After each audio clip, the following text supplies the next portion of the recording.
दोस्तों good morning. आज vlogging का 23rd डे है मेरा और फिलहाल मैं ट्रेन में हूँ और ट्रेन में उठ चुकी हूँ। और बाहर का आप नज़ारा देखो, हर तरफ ग्रीनरी ही ग्रीनरी। अब ज़्यादा दूर नहीं है मेरा घर, लगभग मैं 11:30 बजे तक अपने स्टेशन पहुँच जाऊँगी।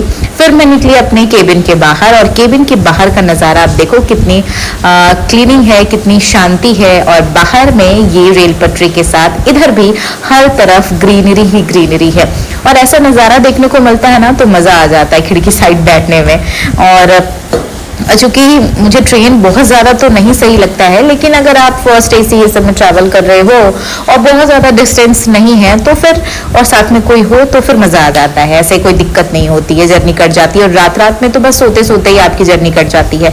तो मैं सुबह उठ चुकी थी 9 बजे तकरीबन, और 9 बजे उठने के बाद फिर मैं वेट करी थी कि जैसे ही मेरा स्टेशन आएगा मैं बाहर निकल चुकी हूँ। और मैंने सोचा क्यों ना कि पटरी साइड रह के मज़ा लिया जाए। और कुछ अंकल जो है वहीं पे खड़े थे, फिर मैं मस्त बाहर से मजा ले रही थी, साइड से हल्का झुक कर। फिर मेरा स्टेशन आ गया कोडरमा जंक्शन। हम यहाँ पर उतर गए फटाफट से।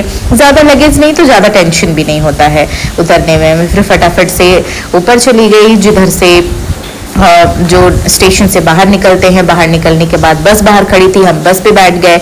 बस से तकरीबन आधा घंटे का रास्ता है, जहाँ मेरा छोटा सा शहर है, जहाँ मैं बचपन से रही हूँ 10वीं तक। और ये रहा तिलैया डैम का ब्रिज। पहले ये नहीं बना था, लेकिन काफ़ी साल पहले ये बन गया है। और मैं जब इधर आई तब मैंने भी देखा, पहले मैंने भी नहीं देखा था। और इधर जो नज़ारा है पानी पानी का, वो बहुत सही लगता है। फिर बस हमारे छोटे शहर तक यहाँ पर पहुँचा दी। फिर हमने वहाँ से ले लिया रिक्शा। वैसे हम पैदल भी जा सकते थे घर पर, धूप थी वो मुझे सही नहीं लग रहा था। मैंने सोचा क्यों ना रिक्शा ले लिया जाए। फिर ये रहा मेरा घर। मैं घर पहुँच गई फटाफट से, और यहाँ पर मैं नहा ली, क्योंकि नहाने के बाद फ्रेश लगता है। उसके बाद मम्मी से गप्पे मारे, मम्मी आँख में ड्रॉप डाल रही थी।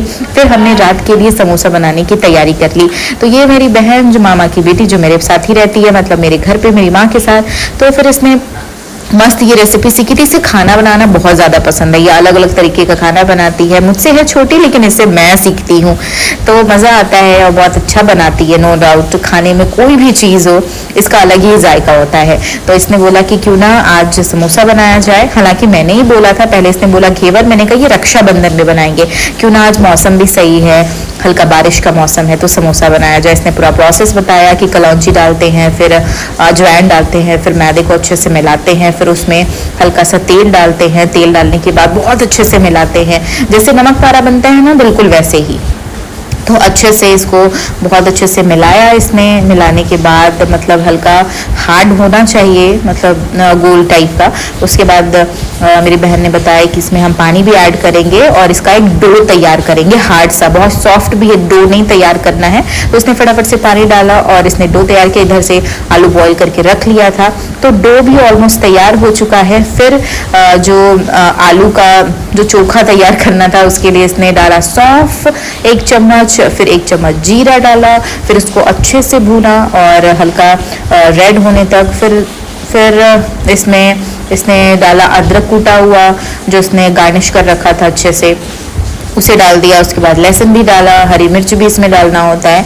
मतलब आप चोखा बनाने के लिए जो भी चीज़ें आप ऐड कर सकते हो। ये है गार्लिक, मतलब लहसुन, और इसने इसमें डाल दिया बहुत छोटे छोटे चॉप करके। वो जो चॉपर आता है ना, इजीली उसमें चॉप हो जाता है, आपको बहुत ज़्यादा मेहनत करने की ज़रूरत नहीं होती। इसमें अदरक भी डाल दिया, फिर अच्छे से सबको सौते किया, अच्छे से सबको फ्राई किया। और इसमें ही जो प्रोसेस होता है और इसकी जो खुशबू आ रही थी ना, वो बहुत ही ज़्यादा मज़ेदार थी। मैं तो बस वेट कर रही थी कि भाई जल्दी से बने और मैं फटाफट समोसा खाऊं। वैसे तो मुझे समोसा बहुत ज़्यादा नहीं पसंद, लेकिन अगर घर की चीज़ें हो, घर में बना हो, तो उसका अलग ही मज़ा होता है। और फैमिली के साथ बैठकर खाने का भी अलग मज़ा है। तो इंडक्शन पे ये बन रहा था और साइड में आपने देखा ही होगा आलू के छिलके भी निकाल लिए हैं, ताकि आलू को मस्त से तैयार किया जाए एज अ चोखा बनाकर। और आपने भी चोखा खाया है या नहीं, मुझे कमेंट बॉक्स में ज़रूर कमेंट करके बताइएगा कि आप अगर समोसा बनाते हैं तो आपका प्रोसेस क्या होता है, क्या इसमें हमने कुछ मिस कर दिया या फिर कुछ समथिंग डिफरेंट, या फिर आपको अच्छा लगा रेसिपी, आप ज़रूर कमेंट कीजिएगा। तो इसने इसमें आलू ऐड कर लिया और मस्त सा इसे फ्राई कर दिया। फ्राई करने के बाद ये चोखा बिल्कुल बनकर तैयार हो चुका था।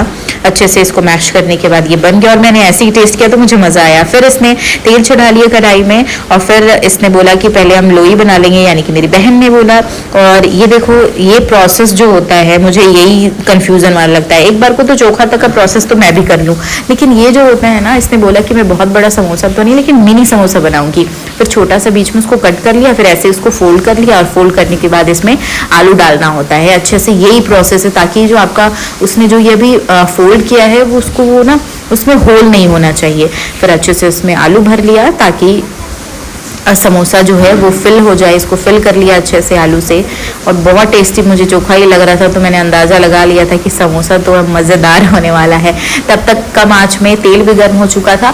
और एक चीज़ हाँ, मुझे मेरी बहन ने बताया कि समोसे को कभी भी बहुत ज़्यादा तेज़ आँच में नहीं पकाना चाहिए, वरना ऊपर से जल जाएगा और अंदर से पकेगा भी नहीं।